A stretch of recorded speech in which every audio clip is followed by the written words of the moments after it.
some people in the world, you know, the way to introduce them is to say he needs no introduction. So he got already 2 introductions. I'd like to give another one, but to point to something which connects to the theme of the evening. Okay, so it has already been said that Maurice Levy is CEO of Publicis, and soon he'll be the co-CEO of Publicis Omnicom, and he's widely recognized as one of the leading figures in the communication industry. And I found in one of the references to him with respect to his strategic acumen and prowess, Napoleon de la Publicité. But, so I guess it was sort of in admiration for a series of moves that you may or may not relate to them later.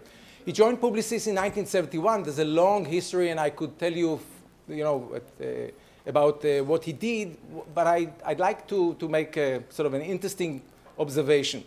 What brought him to lead Publicis was his insight into the risks and vulnerability that technological opportunities introduce into the conduct of business. Okay, what does that mean? Maurice was the Publicis IT director.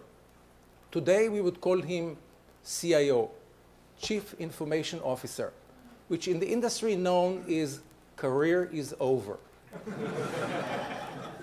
But not for Maurice, because when the company, actually for him it was the opposite, okay? Because when the company survived a devastating fire, because he had put in place a very effective data security and backup policy, and the company was back in business in 1 week, he was actually anointed as successor to the company's then owner and chief executive, Marcel Blanchet.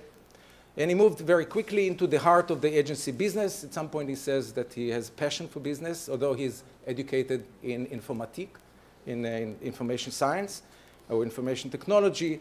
And through a series of significant acquisitions, as well as the group pioneering strategic focus on digital, became a true leader of the industry. And as we said earlier, this is the essence of our meeting tonight, understanding the digital space where the advertising industry has a dire need for veterans' insight, for intellectual leadership. And I can't think of a more appropriate person to address that than Monsieur Maurice Levy. So finally, it's yours. I don't want.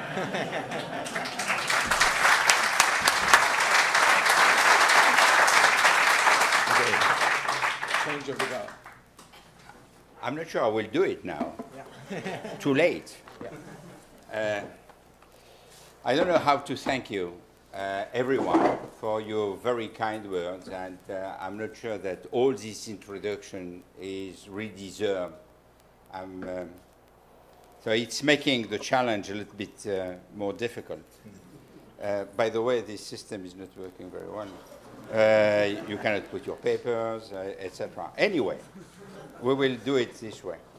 I would like to start by saying that I'm extremely, extremely pleased to be here, despite the fact that I have an agenda which is a little bit crowded, because we just announced, as you know, a merger with Omnicom, and this requires some work.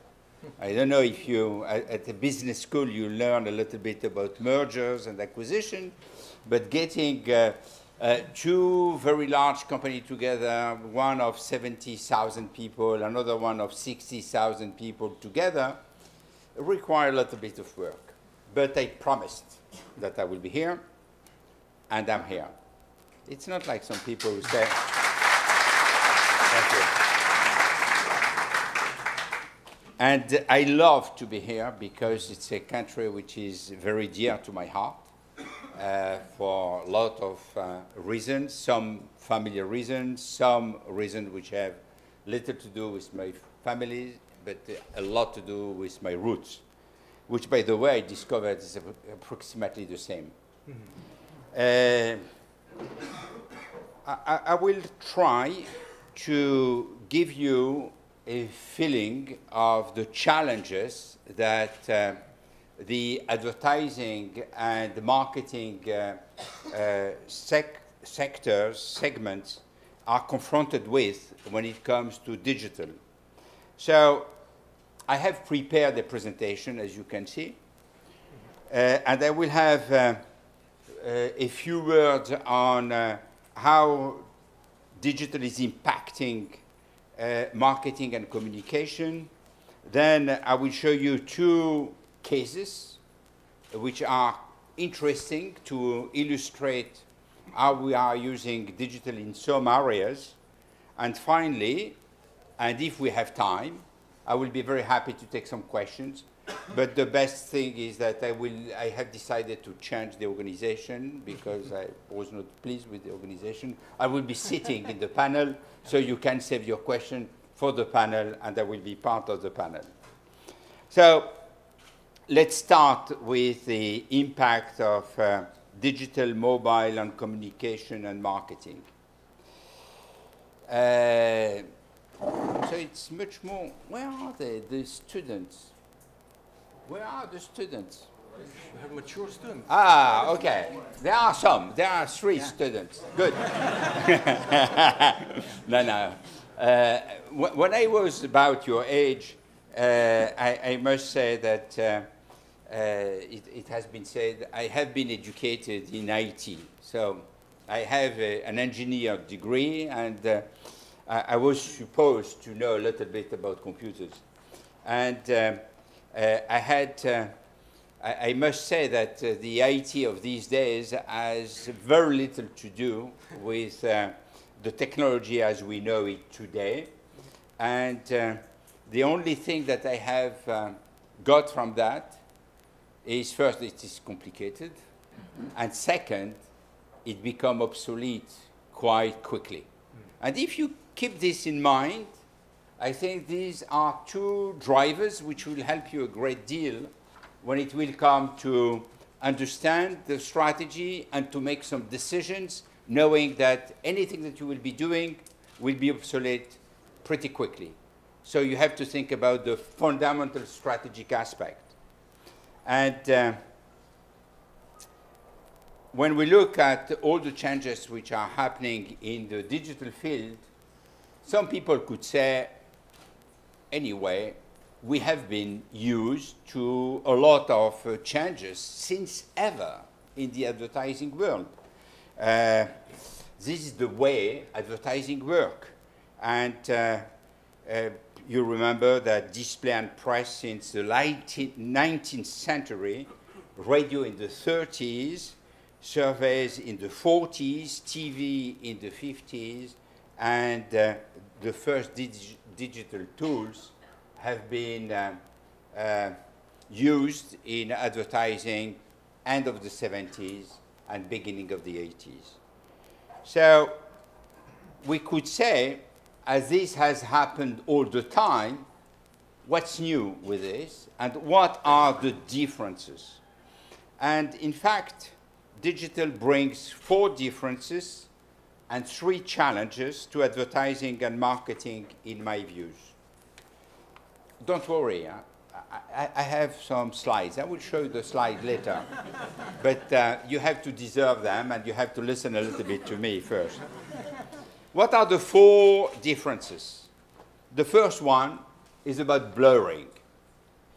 Digital is not another tool used next to others, as it happened with TV or with a lot of other media which has been developed over time. It blurs the boundaries between sales, marketing, and IT, and it does exactly the same, blurring the boundaries in the advertising field between all the various segments. And on top of it, audience is fragmented due to simultaneous consumption. The second difference it brings is efficiency. And I don't know if some of you remember of the famous quote from John Wanamaker, who said in the late 19th century, beginning of the 20th, he said, half of the money I spend on advertising is wasted.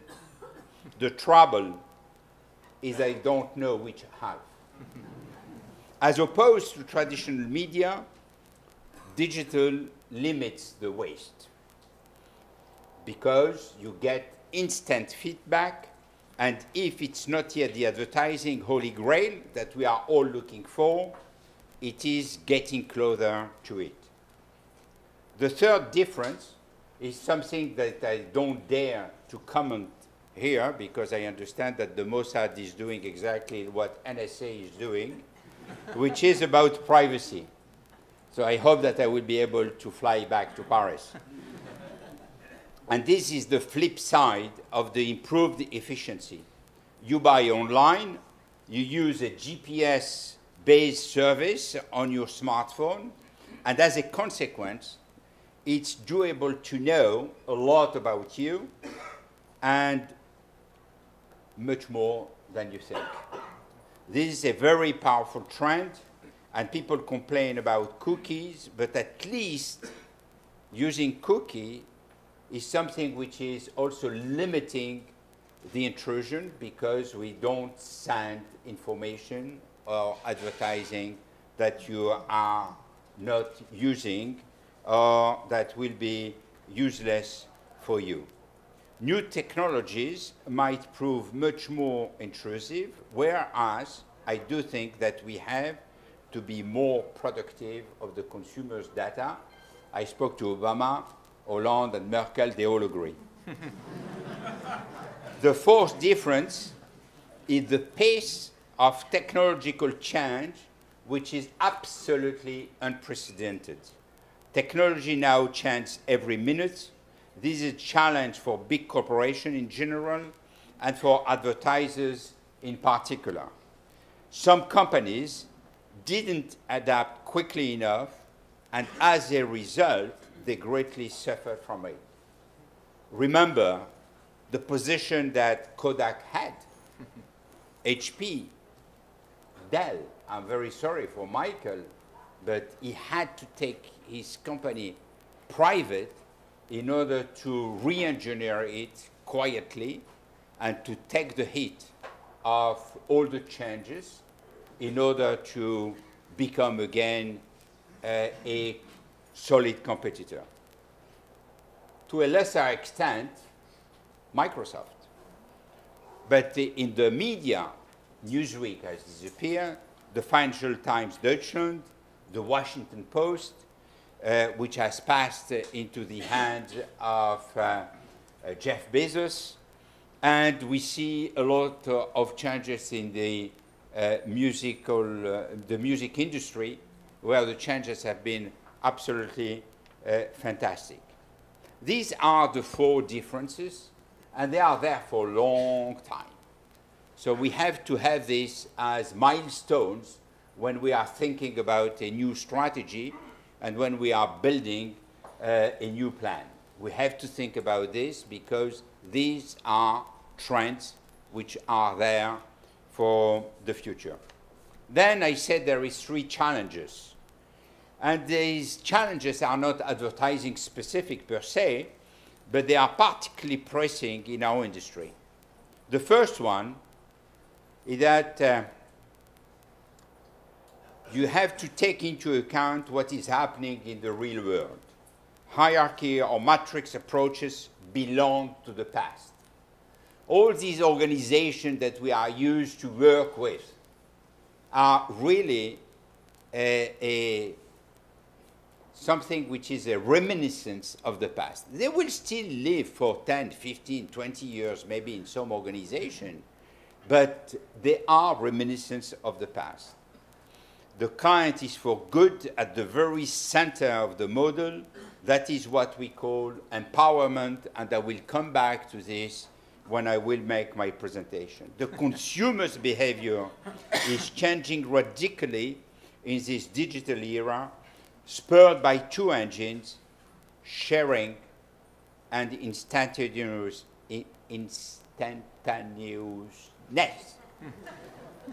Just look at you, at your family, at your neighbor. You are multi-connected, increasingly mobile, comparing, ranking, tweeting, blogging, buying when suits you best, and sharing on social networks.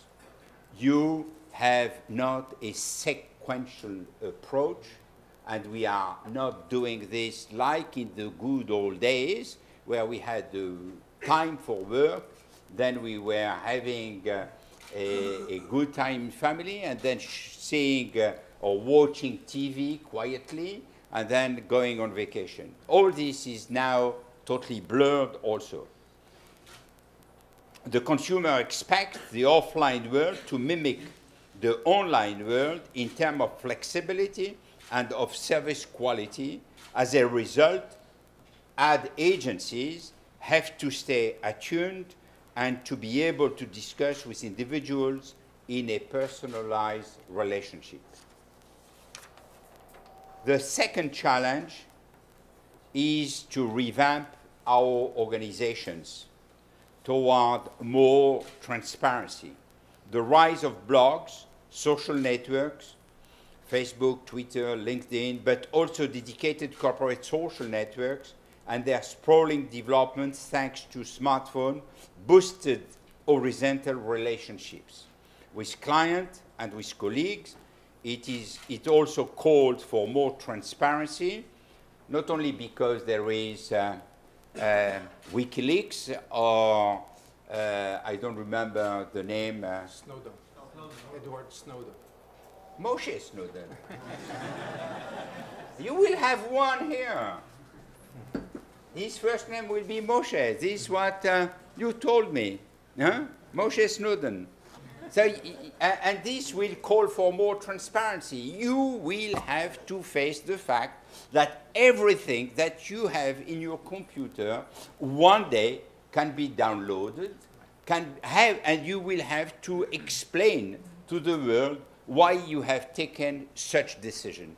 Look at what happened with JP Morgan Chase, a formidable client of us, but nevertheless, and a formidable success. Nevertheless, they have been caught in the middle of the subprime issue. In another world, in other times, people would have said, they have been clever, they sold before they are caught with the losses. Today, it's impossible. And they have been fined because they have been very clever. The same happened to Goldman Sachs. So you see, you can be called Goldman or JP Morgan.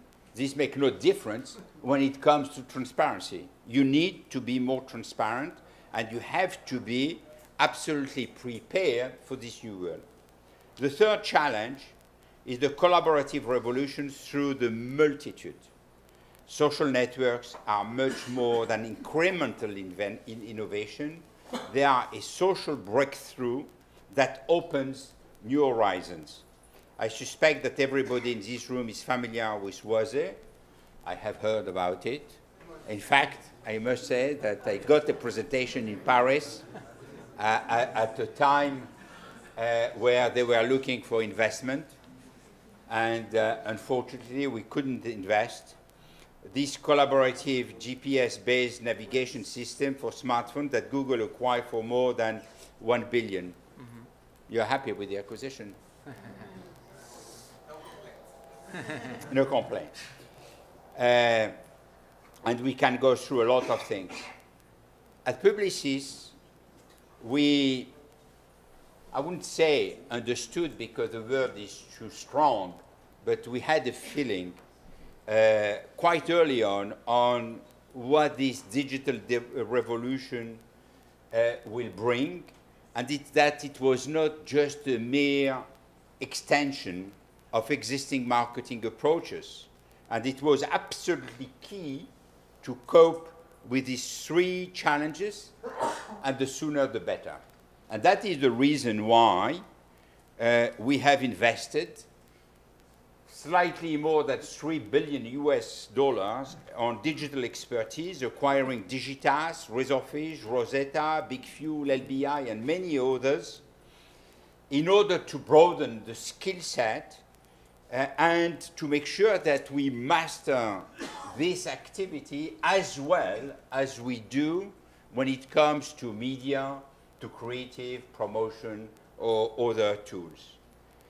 We were also the very first company to sign a partnership with web giants such as Google, and this has been done early 2008 when a lot of people were thinking that Google was a frenemy, and we decided that they will be a partner. And this happened also with Facebook, Microsoft, AOL, and many others. The last one has been Adobe a week ago. And digital represents today 37% of our revenues, and in the last quarter, 39%, and we are on our way to have something like 50%. It was not an easy journey. I remember the first time I wanted to get some help from digital was in 1984. There was what we call, in those days, the Quantel graphic palettes. And I thought that was a nice thing, cool, to help the creative people. I can tell you that during a full year, the only thing that we were able to do with this was to get some dust. No one wanted to approach the graphic palette, and what we had to do is to try to convince the people, the creative people. We put the palette in the middle of the creative department, and nevertheless, they didn't use it, except that one day, one creative director who was highly respected had a problem that he had to solve overnight. And he picked the guy, and he said, maybe you can help me. And this has been the start, because yes, the palette did help, and this has been the beginning of a huge change. You can't impose these new strategies to people. You have to help them understanding and confront them with the need. So when you look at all this, you see that we are all struggling with the digital innovations, the mobility, which are essential part of the future, and the daily life of the consumer. And what I will try to do now, because there is a presentation, in case you believe that I was not making a presentation, I must tell you, yes, there is a presentation and a few slides, which, no, sit down, sit down. I know, I have a finger. I have a finger, and I know where I put the finger. Here. You see?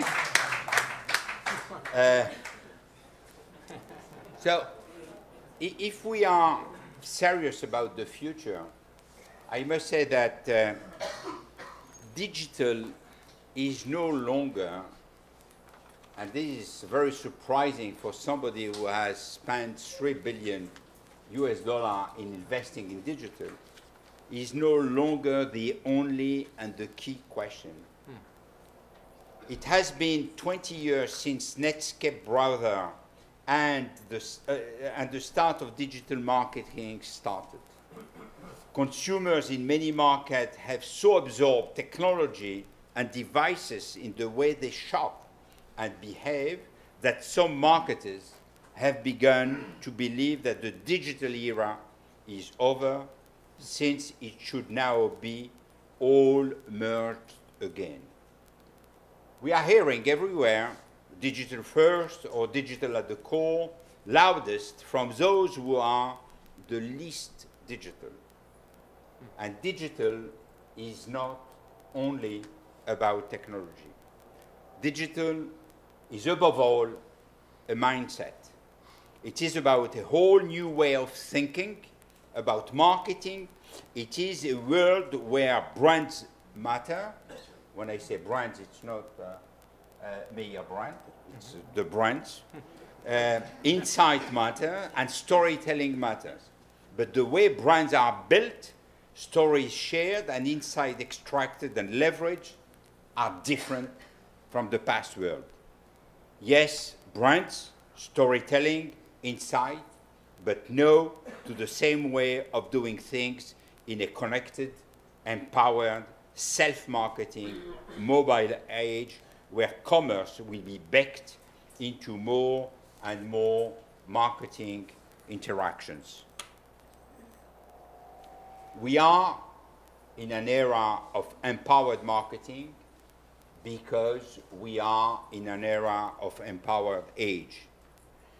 We live in this empowered age where people are expressing, transacting, sharing, entertaining, discovering, and using the connection engine, or if you prefer, internet to do so. They are interacting with content across not screens, but what I call glass devices.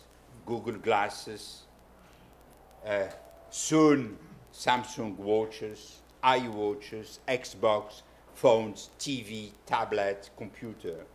Channels like video, audio, social, mobile, and display are collapsing as people integrate and link behaviors across glass.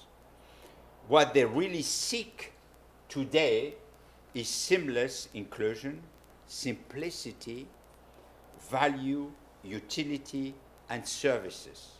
But they are still concerned, and I mentioned this already, about their privacy. Marketers, advertising agencies need to combine three elements: intelligence strategic, the IQ, science and technology, the TQ, with humanity and emotions, the EQ, which is the thing which is missing most in technology company, which is good for advertising agencies. There is 6 points to mention about the future of marketing. It will be digital and analog, increasingly self-marketing, utilities and service, not just ads. Video comes from the slime and across glass, more access and less ownership, and marketing will continue to grow. So let's go through each of them. Digital is integrating with analog, which is what we call digital leakage. More mobile phones make place and people important. E-commerce and regular commerce blend. Amazon has stores and Walmart is going digital. So we are at the core of the blending of all these operations. The future, that's the second point, is less about marketing and more about facilitating self-marketing. Networks like Facebook, blogs, Twitter, etc. will be essential for brands which must be easily accessible, responsive, and broadly distributed.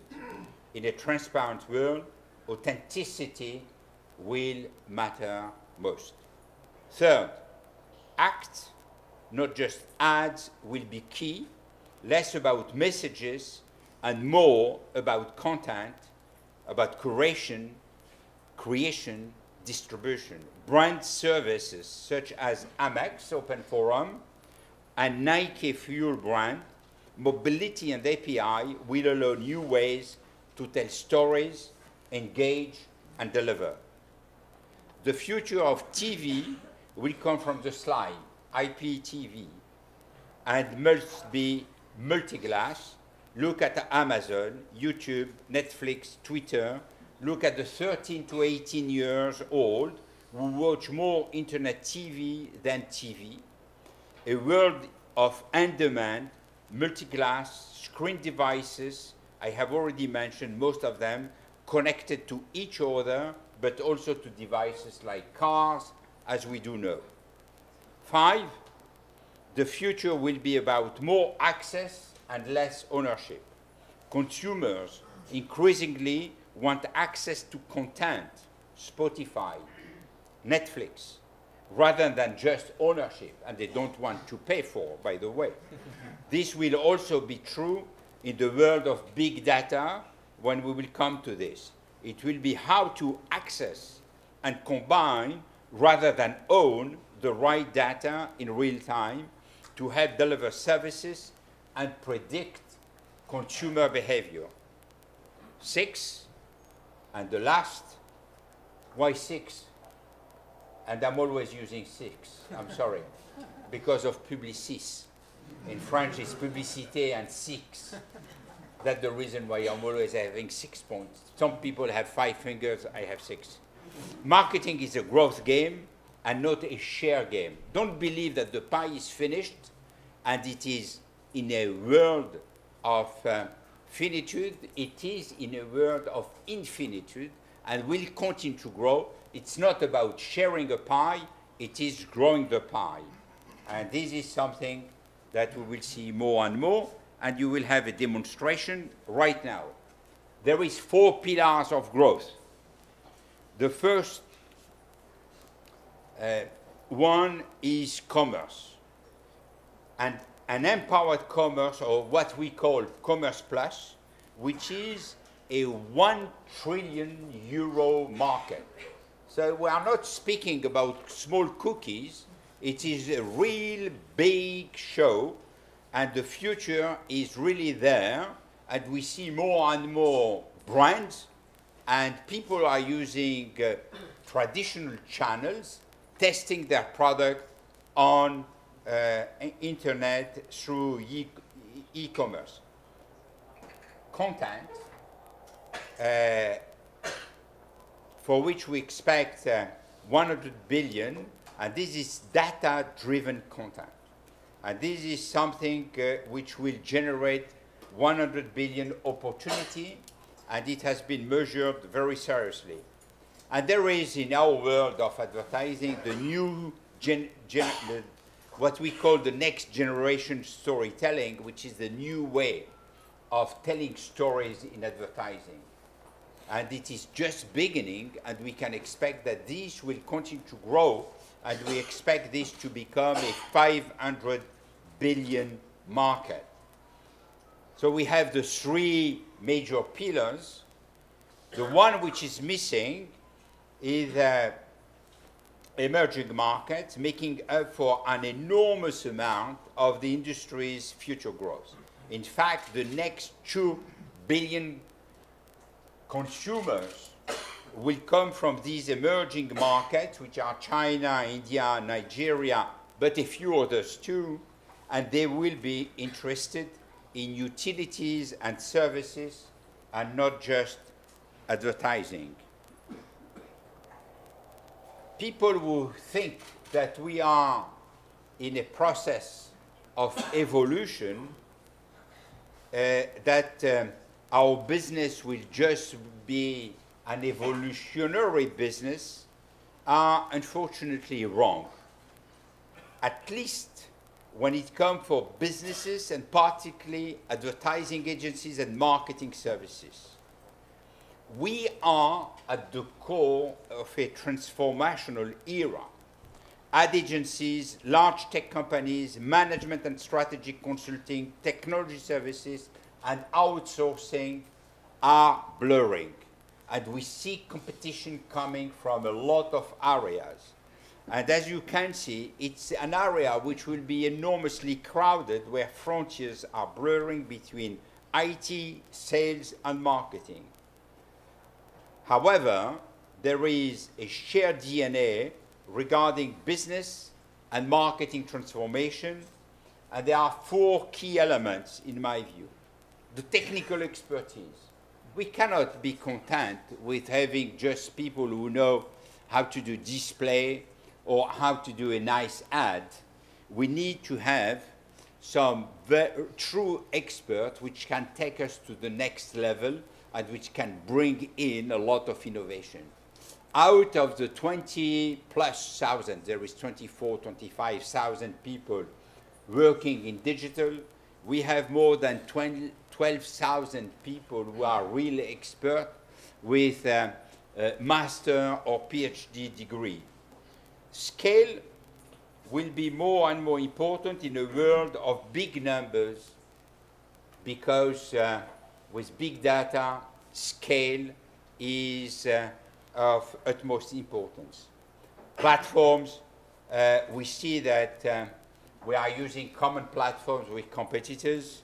And obviously, we are in a world where the idea that we can be self-sufficient is dead.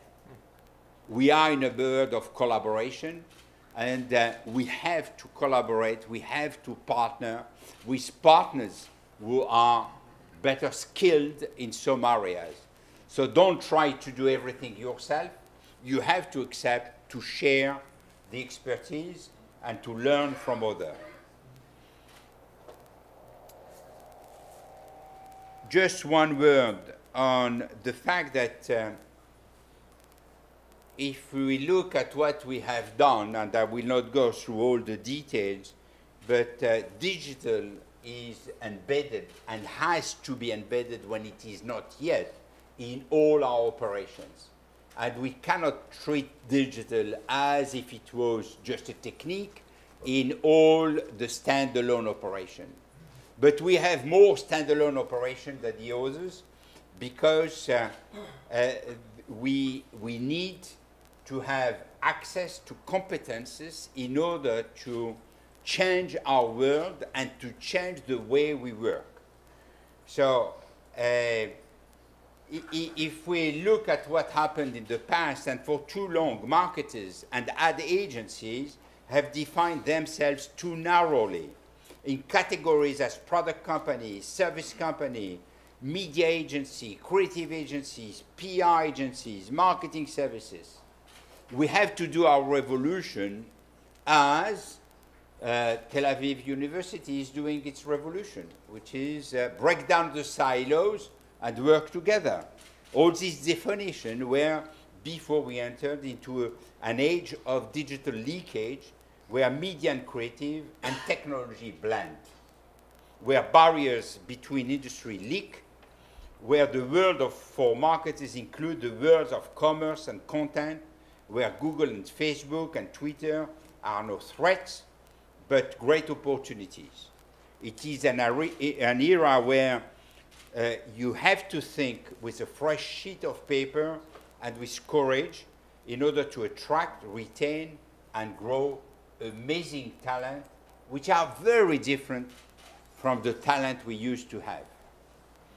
It's an age of abundance, abundance of services, of entertainment, of news, of data, and if one believes what IBM has said in a recent survey, 90% of all available data in the world are less than 2 years old. It's also an age where talent and time is short. I will show you two interesting examples where we have seen that we can work on cases with a very different approach from what we know usually using digital. The first one is interesting. It's Amex, American Express. This will illustrate how you can take advantage of the new possibilities brought by online advertising and social networks to help offline business and conquer brand new markets. This is about digital services, mobile, GPS-based services, and social commerce, so quite a relevant lineup for us today. What was the business challenge? So let's start, as we do normally, with the diagnosis. Your client, in this case my client, Amex, American Express, is a financial service company, is neither dealing with a bull market, not even a flat market, but with a recession. So how to grow in a recession.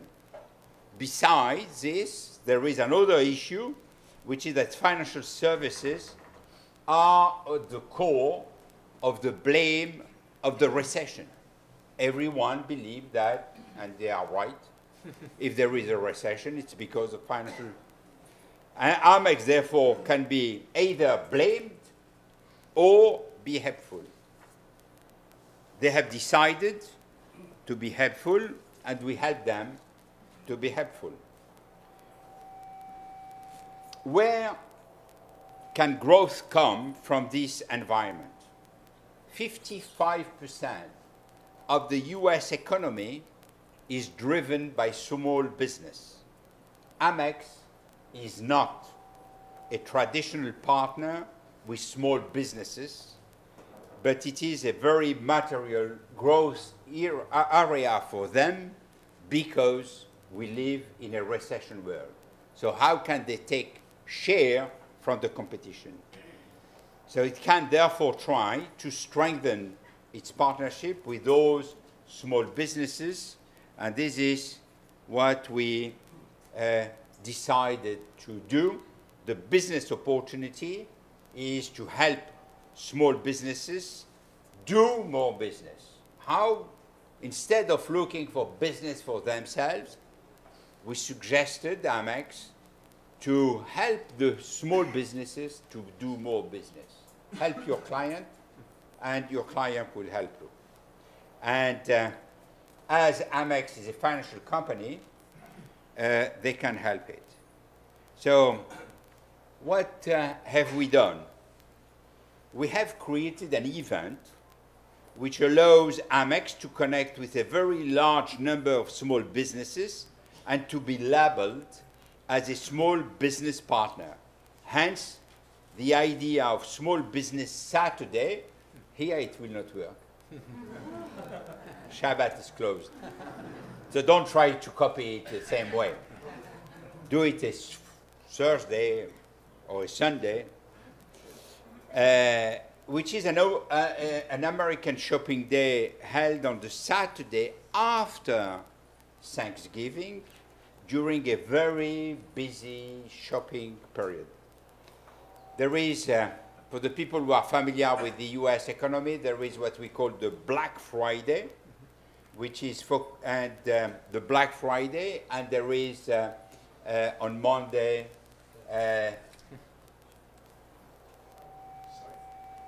Cyber Monday. And we decided to create the Small Business Saturday. So the Small Business Saturday is what we call in our industry a big idea. It is digital, mobile, social innovation, teaming with regular ad tools like TV spot. Digital tool include GPS-based solution, and it is a very tangible event that you will see now. In just 3 years, a single annual event has helped transform the way America thinks about small business. An official day recognized by the President and elected officials. In 2010, we created Small Business Saturday between Black Friday and Cyber Monday. In 2011, the country embraced it. This year, we handed the day over to small business owners, giving them the tools they needed to fuel the new cultural movement. On ShopSmall.com, business owners used the Ad Creator tool to create free, customizable banner ads. These ads were placed in a national media buy, serving up 47 million geo-targeted impressions. We also showed customers where to shop and provided a $25 statement credit offer to American Express cardholders. We created over 55,000 Shop Small welcome mats for business owners across the country. They became a symbol of the Shop Small movement. To deepen local involvement, we partnered with chambers of commerce and small business organizations across the country. They became ambassadors of the day, fueling its momentum and attracting customers in droves. We also aired an anthemic television spot titled Our Day. Small Business Saturday is a day to show our support and do our part for the businesses that do so much for us. So what are the results of these collective efforts? Over 3.2 million fans liked it on Facebook. Shop Small and Small Business Saturday trended on Twitter, and small business owners saw real results. People really come out for Small Business Saturday. I mean, we see a huge jump in business. Valentine's Day used to be our biggest day of the year. now it is by far Small Business Saturday. On November 24th, shoppers exceeded expectations, spending over $5.5 billion at small businesses. With results like these, it's clear that Small Business Saturday is here to stay. So, the results are impressive. 21% increase in card member transactions, 5.5 billion spent by consumer shopping mall in the famous Saturday, 3 million Facebook fans, and more than 100,000 engagement by merchants to move on this new solution. There is something else which is linked to this operation, which came a little bit later, which is credit card deal with Facebook and Twitter, which is another great idea for Amex and industry first, and heavily using digital social commerce through a groundbreaking platform between American Express and Twitter. You probably think about something technical, maybe geeky, and in fact it is much more about music and the American rapper Jay-Z, which got viral, and you will see it now. American Express had a simple idea. What if you could save on the things you love just by tweeting about the things you love? We called it syncing. After syncing their Twitter accounts to their American Express cards, card members could use Twitter hashtags to load merchant offers directly to their card. The paper coupon was finally a thing of the past, and social commerce was becoming a reality. The challenge? How could we launch this breakthrough between American Express and Twitter with a nationwide happening to get Sync talked about, celebrated, and shared? The answer? A first-of-its-kind Twitter-powered concert. The Amex Sync Show, presenting Jay-Z.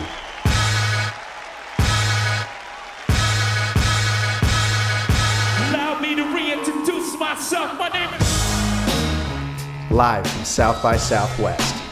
A launch with the innovation to get the technorati in Austin talking and the entertainment factor to get the whole nation watching. The Sync Show started local.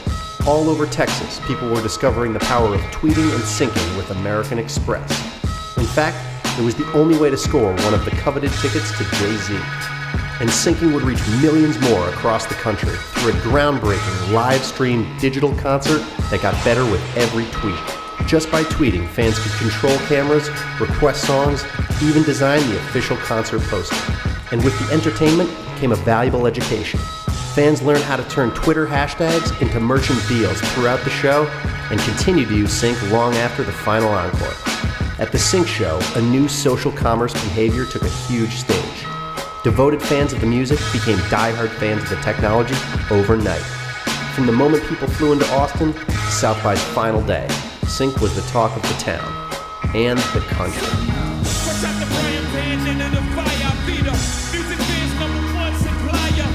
With Sync, American Express stole the show at South by Southwest, remixing music, technology, and commerce, and introducing the world to an entirely new way to save.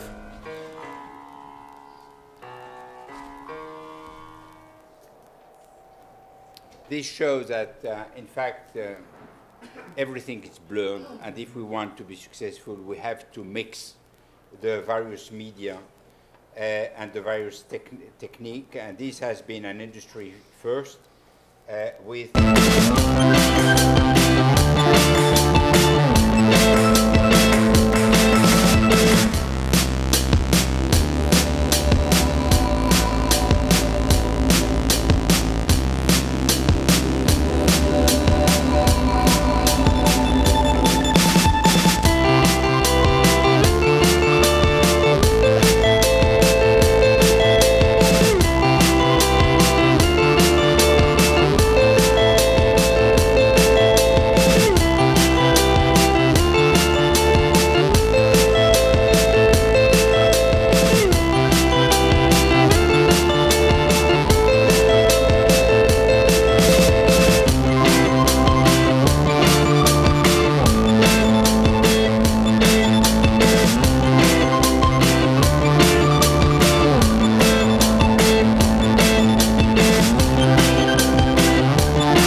interesting is that, in fact, we drive everything.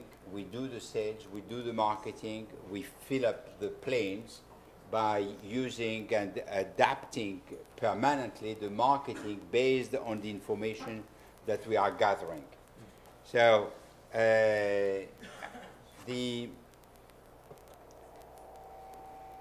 I will not insist too much, so it's interesting to see that we are connecting the business customers when you plan your trip, when you fly, when you land.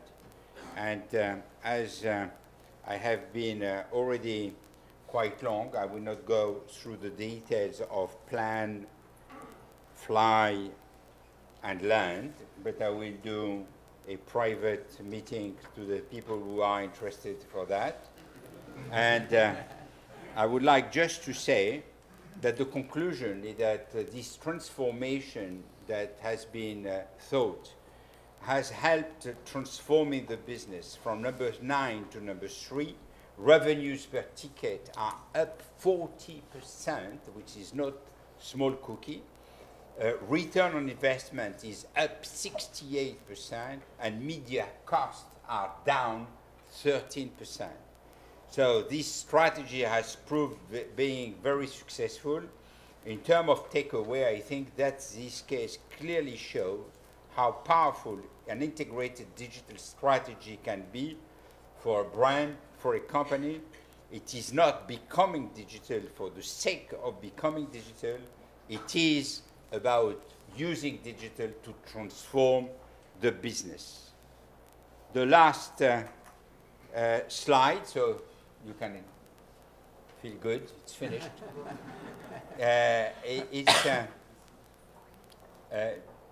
We have just seen together 2 case studies. The 2 are very different, but both illustrate very well the eye-popping power of digital and mobile. Amex was mainly about the substance and how to engage individuals. Delta was about getting right on track by leveraging all the informations and the digital capabilities. And keep in mind that this is only a tiny fraction of the digital capacities for brand. As I said earlier, we live in an era of empowerment. Screens are multiplying, audience is fragmenting, people are mobile, and producing experience and sharing are increasingly paramount.